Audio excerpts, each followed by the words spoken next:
Students, कल अपन ने 11th class का पहला पार्ट जीव जगत के बारे में अध्ययन किया था, जिसमें अपन ने बात की थी कि जीव क्या है। यानी जीव एक ऐसी संरचना है जिसमें अपने समान नई संरचना बनाने का यानी स्वयं प्रतिकृति, विकासशील यानी वृद्धि करना, उपापचय क्रियाएं करना, स्वयं नियमनकारी और पारस्परिक क्रियाशील तंत्र का जो समूह था, उस समूह को अपन ने जीव नाम दिया था। और इस जीव या सजीव को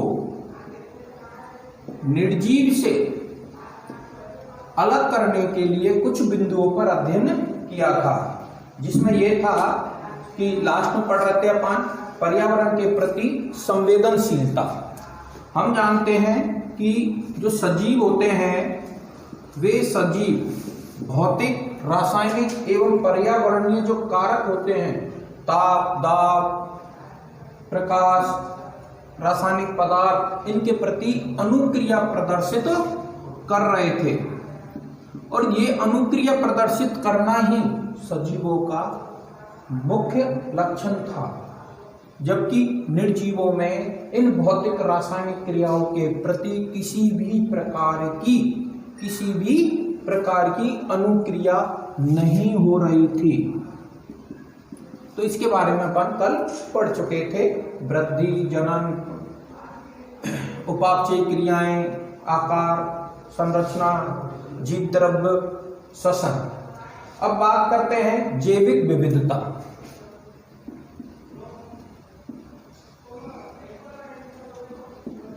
जैविक विविधता क्या होती है? हम जानते हैं कि प्रकृति के अंदर जो जीव होते हैं वो भिन्न भिन्न रूप और संरचनाओं में उपस्थित होते हैं। एक ही प्रकार के दिखने वाले जो जीवों का समूह होता है उसे अपन एक संवर्ग में, प्रजाति के अंदर डालते हैं, जिसे जाति कहते हैं। इनकी भिन्नता व संख्या ही क्या कहलाती है? जैविक विविधता कहलाती है कि इनमें किस प्रकार से आकार, आकृति, रूप से भिन्नता है और इनकी संख्या भी अलग अलग होती है, जिसे हमने क्या कहा? जैविक विविधता कहते हैं। जैविक विविधता की बात की जाए तो पर्यावरण के अंदर मिलियन प्रजातियां, मिलियन प्रकार के जीव जंतु या संरचनाएं सजीव उपस्थित है जो एक दूसरे से भिन्न होते हैं। लगभग 1.7 से 1.8 तक भिन्न प्रजातियां इस पर्यावरण के अंदर, इस प्रकृति के अंदर उपस्थित है। तो इस प्रकार जैविक विविधता क्या होती है? प्रकृति में उपस्थित भिन्न भिन्न प्रकार की किस्म व जातियां जिनकी संख्या भिन्न है और जिनकी संरचना भी भिन्न है, उस परिस्थिति को, उस प्रक्रिया को जैविक विविधता नाम देते हैं। इसके बाद बात करते हैं अगला प्रश्न अपना। जो ये जीव है जिन्हें हमने सजीव नाम दिया था, इन सजीव को एक पर्टिकुलर पहचान देना, नाम या पहचान देना आवश्यक है। तो बात आती है कि नाम पद्धति और पहचानना क्या होता है। नाम पद्धति जो होती है वो सर्वप्रथम विधिवत रूप से कैरोलस लीनियस ने दी थी। इस नाम पद्धति में क्या होता है कि किसी भी जीव को संपूर्ण जगत में एक विशेष नाम से जाना जाता है। इस विशेष नामकरण की जो पद्धति होती है उसे ही नाम पद्धति कहते हैं, जिसका प्रतिपादन कैरोलस लीनियस ने किया था। दूसरा आता है पहचानना, यानी जीव को संपूर्ण विश्व में जिस नाम से जाना जाता है उसे उसकी पहचानना कहते हैं। जैसे वो नाम हमारे सामने आएगा, हम उस जीव की संपूर्ण जानकारी के बारे में समझ जाएंगे। जैसे मैं बात करूं कुत्ता, बिल्ली, तो ये कुत्ता और बिल्ली इनके नाम है, इनकी पहचान है कि कुत्ता का आकार, आकृति, व्यवहार, पर्यावरण के प्रति उसके प्रति क्या क्रिया कर रहा है, ये सब अलग से आ जाती है। इसके बाद आता है नाम पद्धति। नाम पद्धति में किसी जीव का नाम कैसे लिखेंगे, यानी उसके नियम।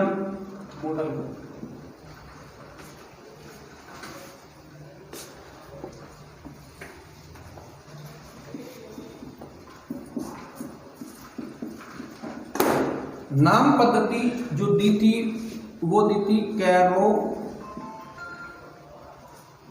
कैरोलस लीनियस नामक वैज्ञानिक ने सबसे पहले नामकरण के लिए एक पद्धति का आविष्कार किया था, जिसे दुनाम पद्धति कहा जाता है। दुनाम पद्धति क्या होती है, यानी वह पद्धति जिसमें जीव के नाम को दो शब्दों से व्यक्त किया जाता है, जिसमें पहला शब्द वंश का और दूसरा शब्द जाति को व्यक्त करता है। इन दोनों शब्दों को जब संयुक्त करके लिखा जाता है तो वह पद्धति दुनाम पद्धति कहलाती है, और वह नाम उसका संपूर्ण विश्व में नाम कहलाता है। जैसे मैंजीफेरा इंडिका। मैंजीफेरा इंडिका आम का दुनाम पद्धति में जैविक नाम है, और इस जैविक नाम में जो मैंजीफेरा है वह वंश को और इंडिका जाति को व्यक्त कर रही है। पादप और जंतु दोनों का ही विश्व में नाम दिया जाता है। तो पादप और जंतु दोनों के नामकरण के लिए दो अलग अलग संस्थाओं का निर्माण किया गया है, जिसमें ICVN और ICZN। पादपों का नाम जिस संस्था के द्वारा निर्धारित किया जाता है उसे ICVN कहते हैं, इंटरनेशनल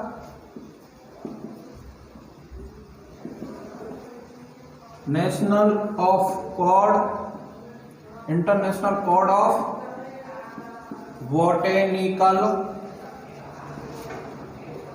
नोमेनक्लेचर। जबकि जंतुओं का नाम जिस संस्था के द्वारा निर्धारित किया जाता है, अंतरराष्ट्रीय संस्था, उसका नाम है ICZN, यानी वही इंटरनेशनल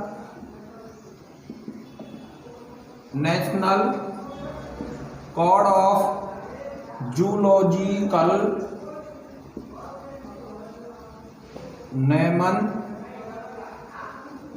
नोमेनक्लेचर।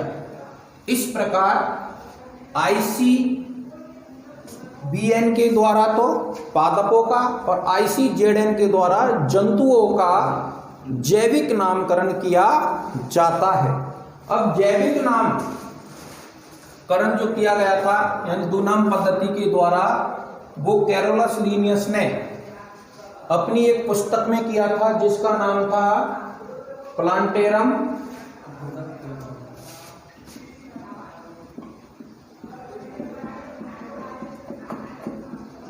यानी स्पीशीज प्लांटेरम नामक पुस्तक में किया था।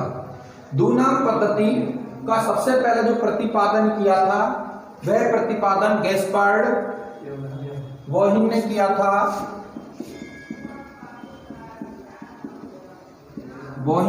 था। लेकिन ये अपनी इस पद्धति को प्रचलित नहीं कर पाए। इन्होंने एक पुस्तक लिखी थी पिनॉक्स।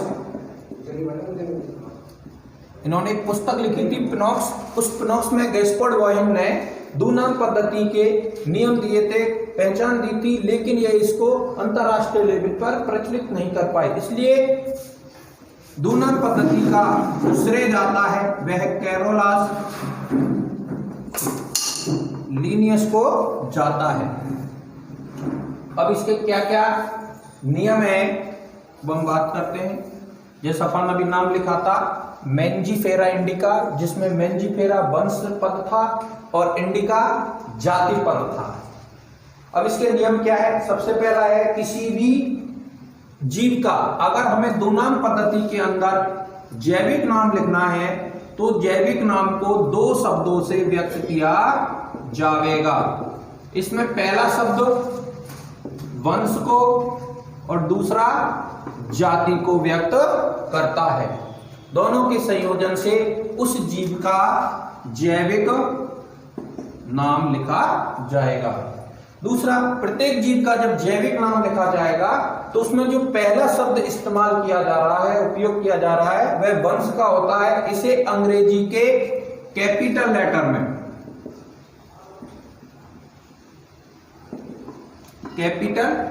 में से शुरू करते हैं, जबकि दूसरा शब्द जो जाति का होता है उसे स्मॉल लेटर में लिखा जाता है। जैसे मानव के नाम पद्धति में जैविक नाम की बात करें तो वो होता है होमोसेपियंस, जिसमें होमो वंश को प्रदर्शित कर रहा है, जिसमें पहला अक्षर एच कैपिटल लेटर में और जाति का पहला अक्षर स्मॉल लेटर में व्यक्त किया जाएगा। दूसरा, अगला नियम जो है यह है कि जो जैविक नाम होता है उस जैविक नाम को लैटिन भाषा के शब्दों से लिखा जाएगा। लैटिन भाषा के शब्दों से लिखा जाएगा। लैटिन शब्द इस्तेमाल किए जाते हैं। अगर हम जैविक नाम को हाथ से लिख रहे हैं, हस्तलिखित कर रहे हैं, तो उस नाम में लिखने के बाद जैविक नाम को वंश पद और जाति पद को अलग अलग अंडरलाइन किया जाएगा। अगला, यदि हम उसे प्रिंट कर रहे हैं या किसी मशीन से उसको छाप रहे हैं कंप्यूटर के द्वारा, तो जैविक नाम को इटालिक रूप में यानी तिरछा लिखा जाता है, जिससे वो इंडिकेट हो जाते हैं कि ये जैविक नाम है और लैटिन भाषा यानी लैटिन शब्दों का इस्तेमाल किया गया है। इस प्रकार हम सजीवों का जैविक नाम दो नाम पद्धति के अंदर लिखते हैं। जैसे आम का नाम मेंजीफेरा इंडिका, यदि हम इससे हाथ से लिख रहे हैं तो इनको अंडरलाइन करना पड़ेगा। जैसे गेहूं का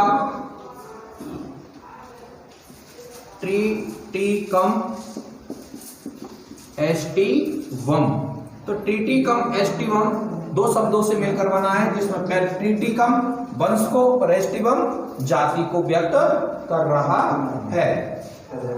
तो इस प्रकार हमने दो नाम पद्धति के बारे में अध्ययन किया है। इसके बाद हम बात करते हैं कि वर्गीकरण किसे कहते हैं और जीवों को वर्गीकृत क्यों करते हैं, यानी वर्गीकरण की बात करते हैं। हम जानते हैं प्रकृति में जीवों की संख्या असंख्य है, मिलियन में है, और इन जीवों का हमें अध्ययन करना होता है, इनकी पहचान लेनी होती है। तो जीवों को सरलता से अध्ययन करने की दृष्टि से उन्हें उनके पर्यावरणीय लक्षणों के आधार पर सरल समूहों में वर्गीकृत या विभक्त कर दिया जाता है। इस स्थिति को या प्रक्रिया को वर्गीकरण कहते हैं। यानी जीवों को अध्ययन की दृष्टि से, किस दृष्टि से? अध्ययन करने की दृष्टि से, ताकि उनका सरलता से अध्ययन हो जाए, उन्हें उनकी समानताओं और असमानताओं, यानी उनमें कौन कौन सी समानताएं हैं, कौन कौन सी असमानताएं हैं, इस आधार पर उन्हें अलग अलग समूहबद्ध करने की जो पद्धति होती है उसे वर्गीकरण कहते हैं।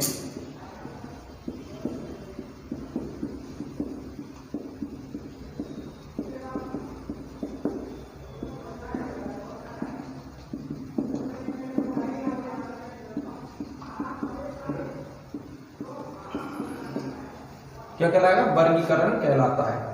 वर्गीकरण में हम जानते हैं प्रकृति में बड़े जीव, छोटे जीव, कीट आदि पाए जाते हैं। उन्हें उनके लक्षणों, यानी कीट है, पंख क्या है, पंख एक गुण ले लिया, उन्हें सभी पंख वाले जीवों को एक समूह में रख दिया, तथा जो अन्य गुण है उनको दूसरे समूह में रख दिया। अब बात आती है वर्गीकरण की आवश्यकता, क्यों है हमें वर्गीकरण की आवश्यकता। तो सबसे पहले हम बात करें वर्गीकरण। प्रकृति में बहुत सारे जीव है, इन जीवों को सरलता से ढूंढने के लिए, समूह में से सरलता से ढूंढने के लिए उन्हें में जो समान लक्षण होते हैं, ऐसे जीवों को नजदीक यानी एक समूह के अंदर रखा जाता है, और जब उनमें लक्षण कुछ अलग हो जाते हैं तो उन्हें दूर समूह में रख दिया जाता है, ताकि उन जीवों का अध्ययन सरलता से किया जा सके। यानी अध्ययन की दृष्टि से पहला अध्ययन सरलता से हो जाएगा। हमने बात करी कुत्ते की, तो कुत्ते जैसे दिखने वाले लक्षण है उन्हें तुरंत हम उसका अध्ययन कर लेंगे। दूसरा है विभिन्न जंतु जातियों के जो मौलिक लक्षण होते हैं, उन मौलिक लक्षणों और उनके मध्य जो विकासीय संबंध होता है, कि वो कहा जाता है कि एक जीव का निर्माण दूसरे जीव में कुछ विशेष परिवर्तनों के बाद हुआ है, तो उन विकासीय संबंधों का अध्ययन भी आसानी से हो जाता है कि ये इसमें समानता है और ये इसमें भिन्न लक्षण होते हैं। दूसरा, जीवों को उनके नामकरण, उनके परिणाम के आधार पर भी अध्ययन आसानी से कर लिया जाता है। यानी लक्षणों के आधार पर अध्ययन की दृष्टि से उनके विकासीय संबंधों एवं अन्य लक्षणों के मध्य जो पारस्परिक अंतर होता है उसको स्पष्ट करने के लिए हम वर्गीकरण की आवश्यकता पड़ती है। तो इस प्रकार आज हमने दो नाम पद्धति, वर्गीकरण पद्धति और वर्गीकरण तथा वर्गीकरण की आवश्यकता के बारे में अध्ययन किया था। इन सभी पॉइंटों के नोट्स आपको उपलब्ध करा दिए गए हैं। फिर भी एक बार ओजू से आपको इनको PDF उपलब्ध करा दी जाएगी, जिन्हें आप अपनी कॉपी में फेयर कर लें। धन्यवाद।